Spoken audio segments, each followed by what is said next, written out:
All right, so get ready, because today we're doing a deep dive into something that's really grabbed everyone's attention. Oh, yeah, this is a good one. We're talking about Cubana Chief Priest, uh, a Nigerian socialite, Right. and some serious baby mama drama. I left. Nothing happened. Nothing happened. Were you aware that this man was a prominent person in Nigeria? I wasn't aware, because even first when he approached me, because I was almost going to my apartment back to sleep, because I went to the restaurant to have some dinner and I was so tired. He sent someone to come and call me when I was actually getting to the taxi, to the driver to come and take me home. So Okay, the second time you guys met, were you aware that did you become aware that he's a prominent person in Nigeria? no. I wasn't aware. You know when you're new somewhere, you cannot know anybody, everybody. Okay, and nobody told you who he was? Nobody told me. I didn't know. And you also did not know that he was married? No, he didn't tell me. And the name that he told me his name is Pascal Okochukwu. So he did not tell me that his name was Chief Priest. So after we had intercourse, then later on, after 2 weeks, I felt sick.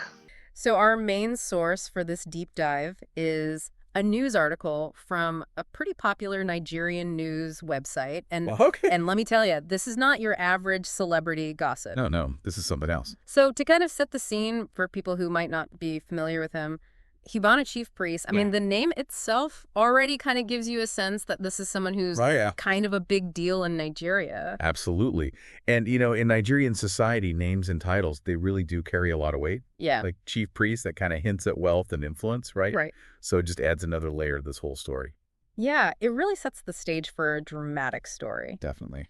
And the drama, well, it starts with a woman named Helen who traveled from Kenya to Nigeria for a friend's wedding.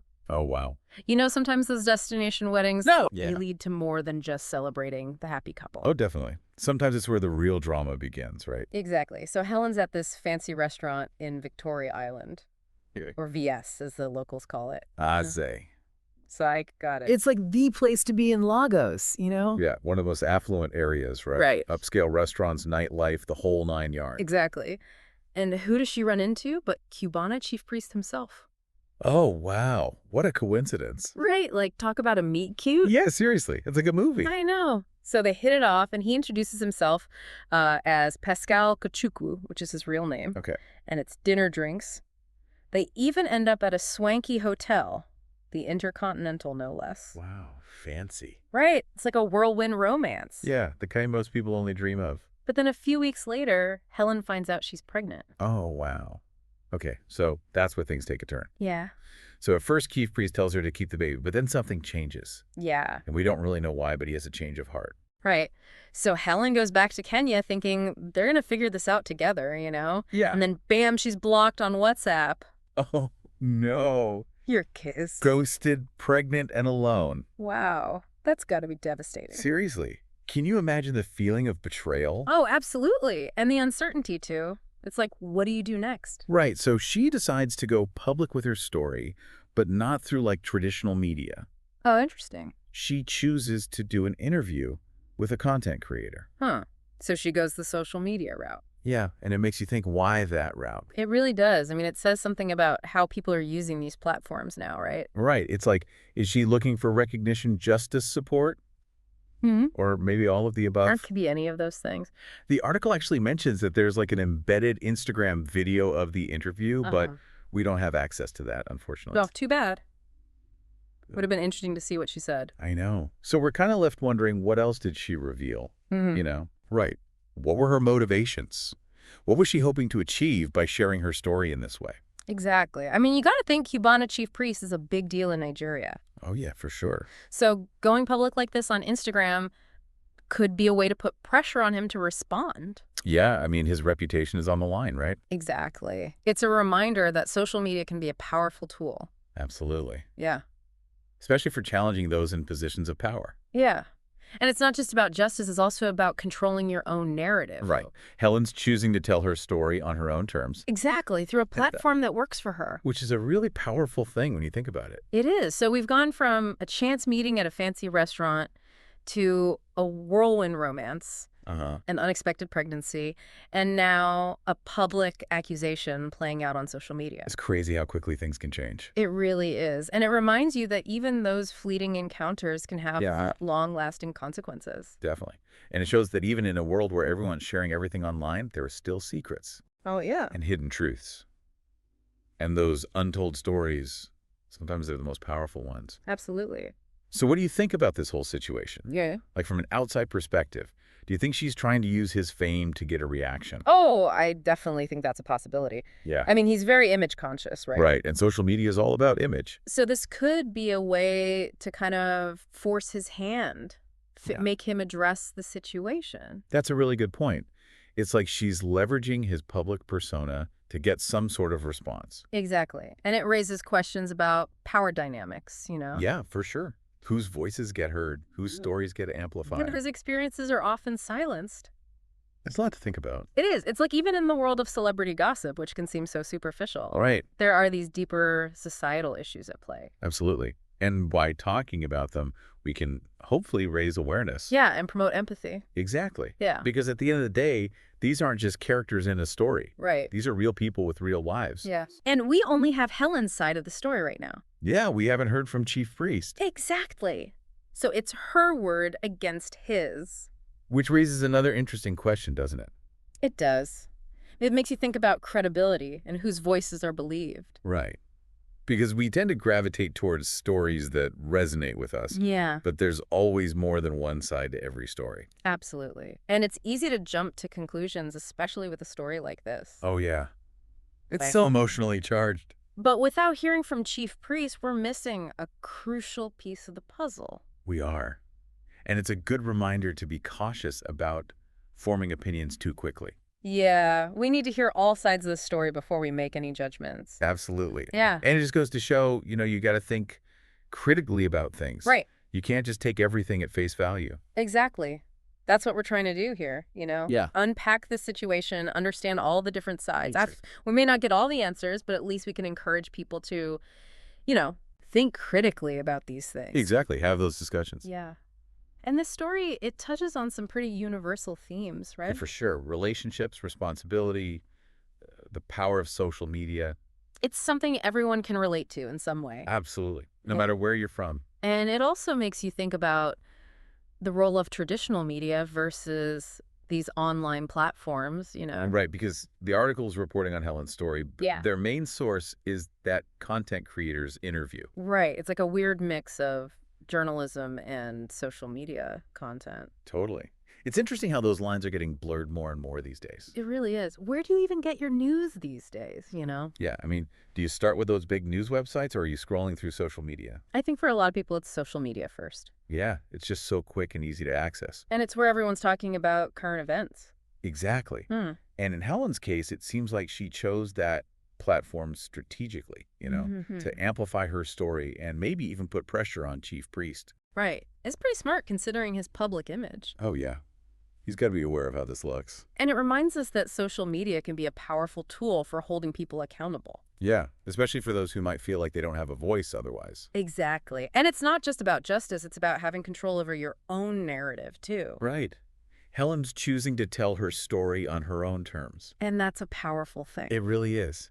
It's like she's taking back her power. So this whole thing, it brings up all these questions about power dynamics, especially in the context of celebrity culture and social media. Right.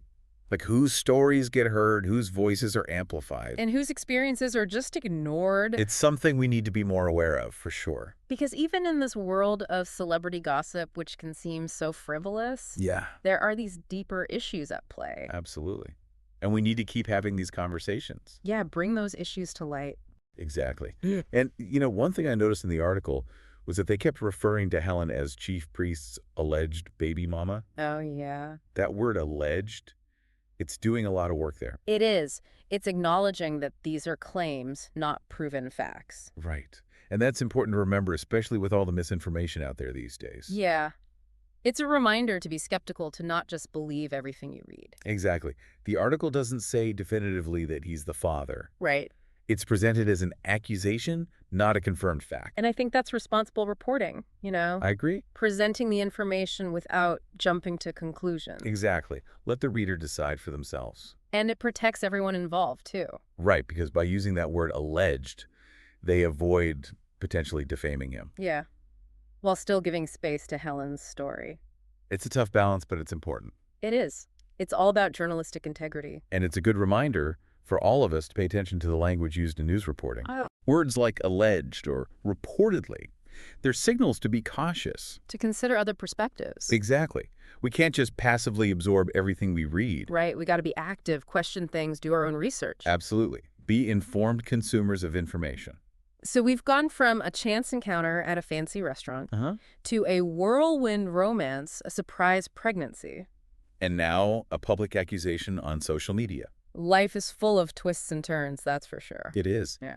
And it shows that even those seemingly insignificant moments can have huge consequences. They really can. And, you know, even in a world where everyone's sharing everything online, there are still secrets and hidden truths. Absolutely. And sometimes those untold stories are the most powerful ones. And speaking of untold stories, I'm really curious about that Instagram interview. Me too. It's a shame we don't have access to it. I know.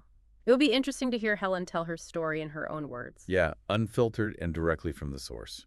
And I wonder if Chief Priest has responded online somewhere. Well, that's a good question.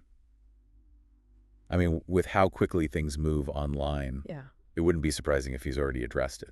That's the thing about the internet. It's constantly evolving. Right. There's always new information, new reactions, new perspectives. The story never really ends. It just keeps unfolding. And for us, that means there's always more to explore. Exactly. More layers to uncover, more to learn.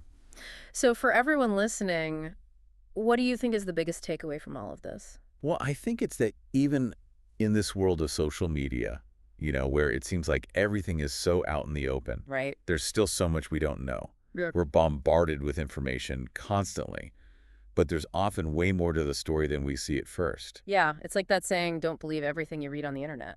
Exactly. We got to be critical thinkers, question everything, and consider different viewpoints before we form an opinion. And with a situation like this, which is, you know, very personal and sensitive. Oh, yeah, definitely. I think it's especially important to be empathetic, you know, and respect everyone involved. Yeah, absolutely. Yeah. These are real people with real emotions. Not just characters in the story. Exactly. So if you're as intrigued by this story as we are, we encourage you to go do some digging of your own. Yeah. See if you can find that Instagram interview, read the comments, and, you know, form your own opinion. And remember, this is just one little piece of a much bigger puzzle. Right.